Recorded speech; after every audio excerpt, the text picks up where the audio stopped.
जय श्री हरि। महाराज मनु। मनि बिनु फनि जिमि जल बिनु मीना, मम जीवन तिम तुम्हें अधीना। श्री रामचरितमानस। जब ब्रह्मा जी ने सृष्टि के प्रारंभ में देखा कि उनकी मानसिक सृष्टि नहीं बढ़ रही है, तब अपने शरीर से उन्होंने एक दंपत्ति को प्रकट किया। ब्रह्मा जी के दाहिने अंग से मनु तथा बाएं अंग से उनकी पत्नी शत्रुपा प्रकट हुई। ब्रह्मा जी ने मनु को सृष्टि करने का आदेश दिया। उस समय पृथ्वी जल में डूब गई थी। मनु ने स्थल की मांग की। प्रजा विस्तार के लिए ब्रह्मा जी की प्रार्थना पर भगवान ने वराह रूप धारण करके पृथ्वी का उद्धार किया। पृथ्वी का उद्धार हो जाने पर मनु अपनी पत्नी के साथ तप करने लगे। तप के द्वारा उन्होंने भगवान को प्रसन्न किया।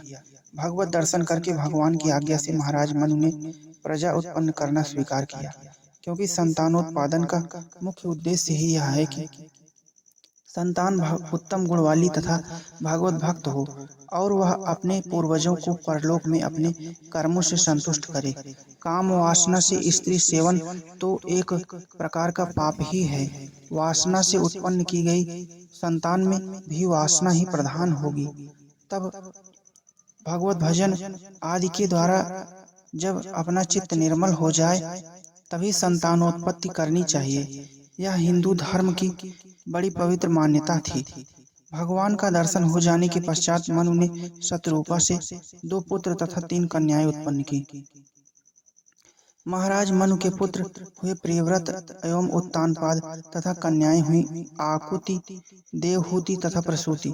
सृष्टि के प्रथम कल्प में इन स्वयंभू मनु महाराज की संतानों से ही पृथ्वी पर सभी मनुष्य वंश बढ़े। महाराज मनु के प्रथम पुत्र प्रियव्रत जी परम भगवत भक्त हुए। उन्होंने ही इस पृथ्वी को सप्तद्वीपवती बनाया। दूसरे पुत्र उत्तानपाद जी के पुत्र ध्रुव जी जैसे भक्त श्रेष्ठ हुए। मनु की कन्या आकुति का विवाह महर्षि रुचि से हुआ, जिससे भगवान यज्ञ रूप में अवतरित हुए। दूसरी कन्या देवहूति का विवाह महर्षि कर्दम से हुआ, जिससे भगवान ने कपिल रूप में अवतार लिया। तीसरी कन्या प्रसूति ब्रह्मा जी के मानस पुत्र दक्ष को विवाही गई। इनकी संतानों से ही जगत में मनुष्य सृष्टि का सर्वाधिक विस्तार हुआ।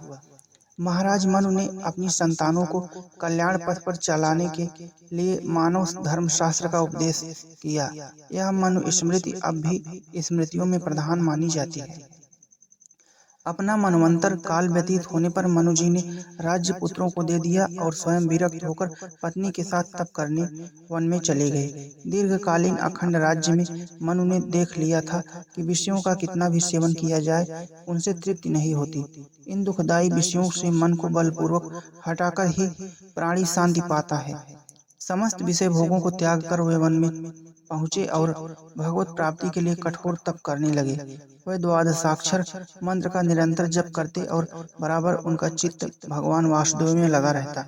उनके मन में केवल एक ही इच्छा थी कि जो सर्वेश्वर सर्वमय परम प्रभु हैं, उनका इन चर्म चक्षुओं से साक्षात्कार हो।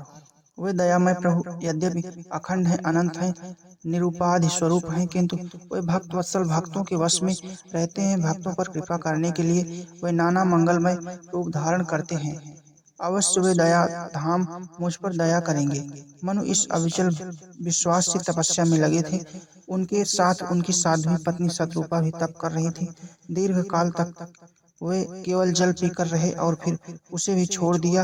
वे महान दंपति एक पैर से खड़े होकर भगवान में चित्त लगाए एकाग्र मन से प्रतीक्षा कर रहे थे कि कब वे करुणा में कृपा करते हैं। अनेक बार ब्रह्मा जी तथा दूसरे देवता मनु के समीप आए और उन्होंने वरदान मांगने को कहा, किंतु मनु की निष्ठा में अंतर नहीं पड़ा।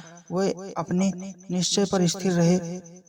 अपने आराध्य को छोड़ दूसरे से उन्हें कुछ नहीं कहना था। तपस्या करते करते दंपति के शरीर अस्थियों के ढांचे मात्र रह गए, किंतु उनका मन प्रसन्न था। उनके चित्त में खेद या निराशा का नाम नहीं था और अंत में भगवान ने उन्हें दर्शन देकर उनकी मनोकामना पूरी की। जय सिया राम, जय सिया राम, जय सिया राम।